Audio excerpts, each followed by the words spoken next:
Hi everyone and welcome back to the channel, where again today I'm outside of the bedroom. Today I have come to Kew Gardens with Mum. She is there. And we have come out to Kew Gardens for our daily exercise. I haven't been here for quite a while, so it's just nice to be able to have a wander around. I'm just going to make sure we're going in the right way. Yeah, I think we are. Yeah, we'll just go this way and hope for the best. But I will show you some of the sights around Kew Gardens as we go. So we are currently walking up to the beautiful Japanese Pagoda and Japanese landscape gardens.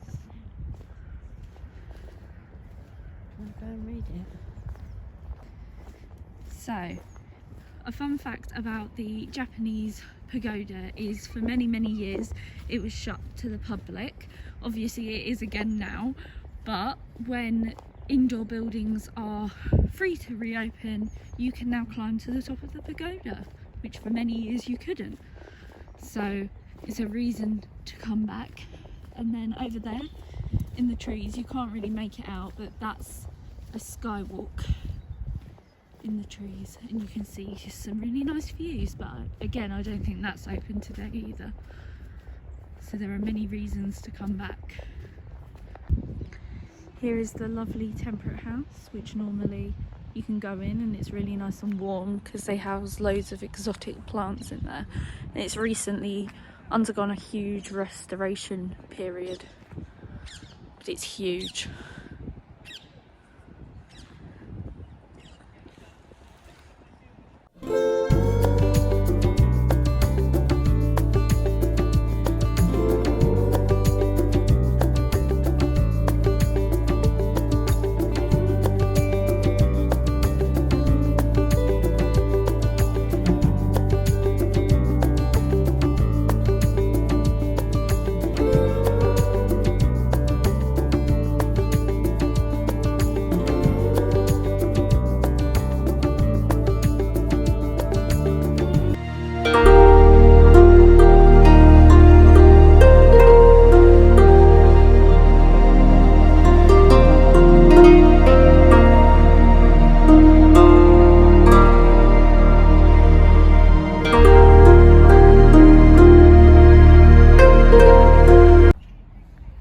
So as you're walking down that long pathway just in front of us, that's the one we just walked up, and you get closer, you kind of realise just how tall it is. It's like a huge stack of pancakes from this angle. That's the only way I can really describe it. But since my last visit, I can tell they've put a lot of work into renovating like these.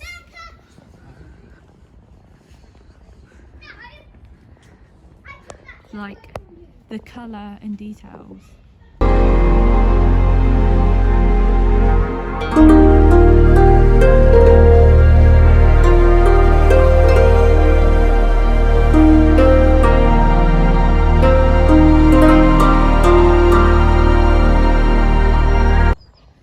And here are the Japanese Gardens. That's a really pretty little building.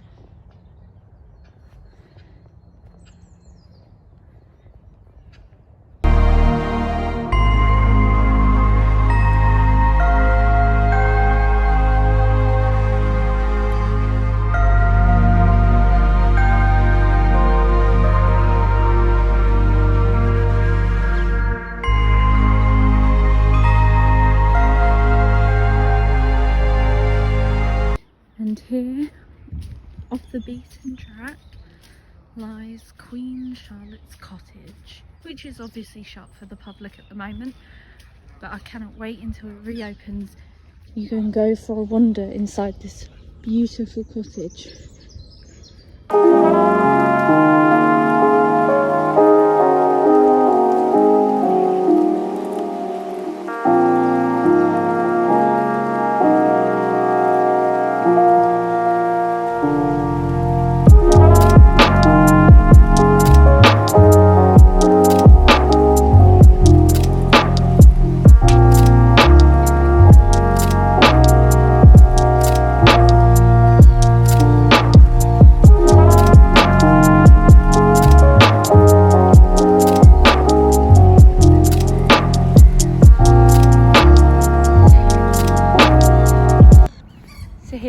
are walking across the Sackler crossing, which is a really unique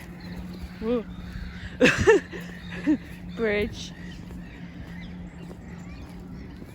There's a swan. You wouldn't think you'd find something like this in the middle of Kew Gardens, but...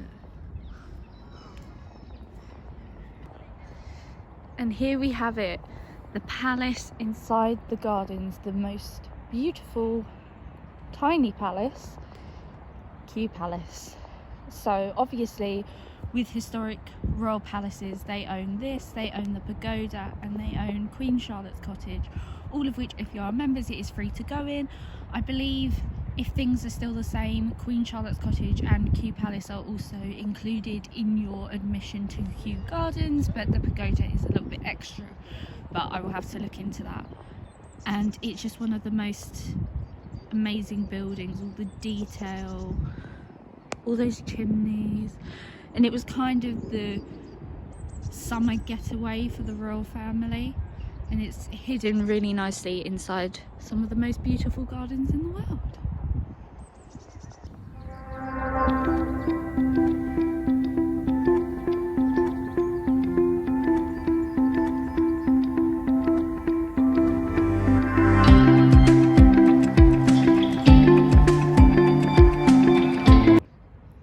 Can you let me in, please? It's freezing cold and I just want to go inside. So we just wandered around to the back of the palace, but this staircase makes it look a bit more grander, and actually it's bigger than it looks. I mean, it's a small palace, but it's bigger when you get closer to it.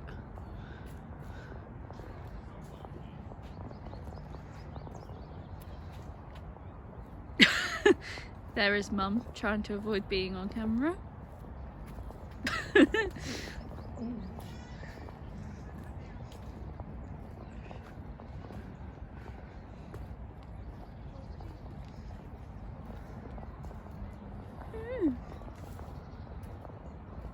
That's pretty.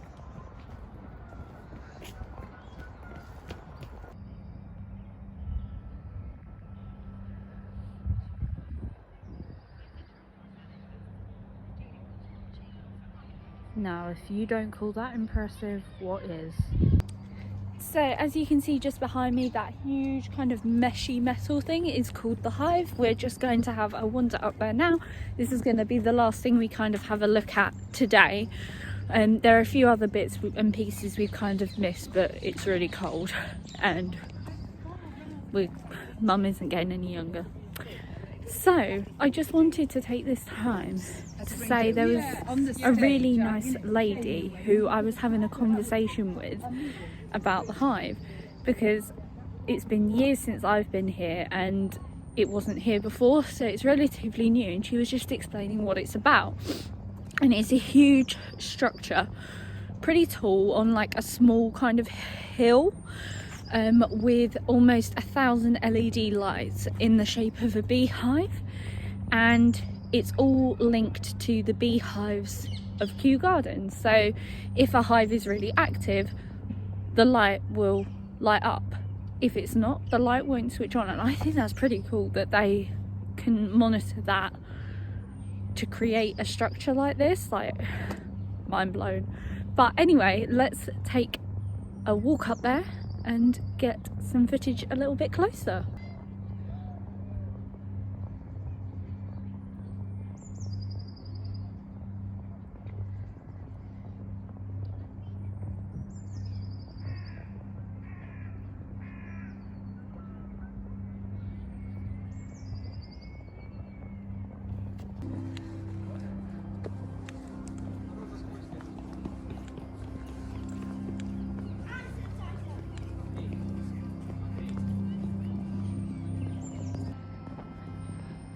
So in there, all those lights that are switched on and flickering means one of the hives at Kew are very active. In fact, a lot of them are.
the relic from Princess Augusta's original 5-acre aborigine.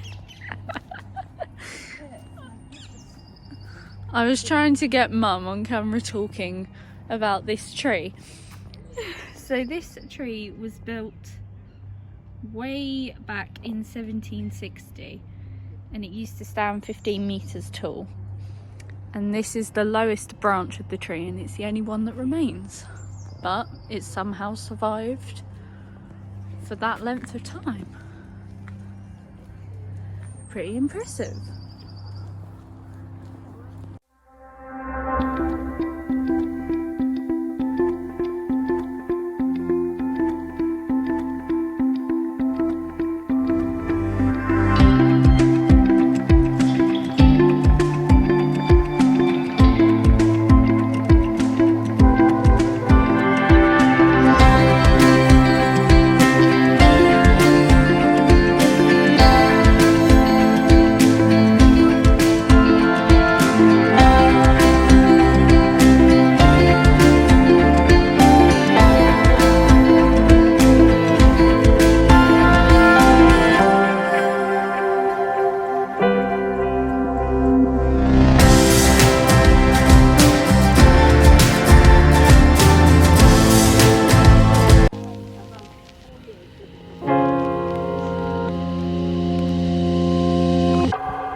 with that, our afternoon at Kew Gardens has come to an end.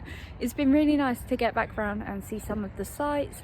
Obviously there are a few things that were shot or a few things that we missed out on, but it's a reason to come back next time, especially to go inside some of the magnificent buildings like the Palm House behind us.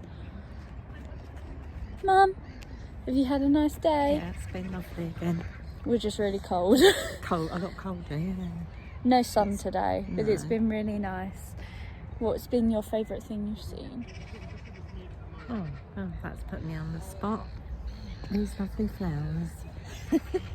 No, all of it. And the Hive, I thought was really, really amazing, actually. The Hive is so impressive, and that's worth coming to see on its own, I think, especially on the darker summer evenings where you can see the lights a lot clearer. It's something really special. Anyway, that has been my mum. I've been Lou, and I will see you all in the next video.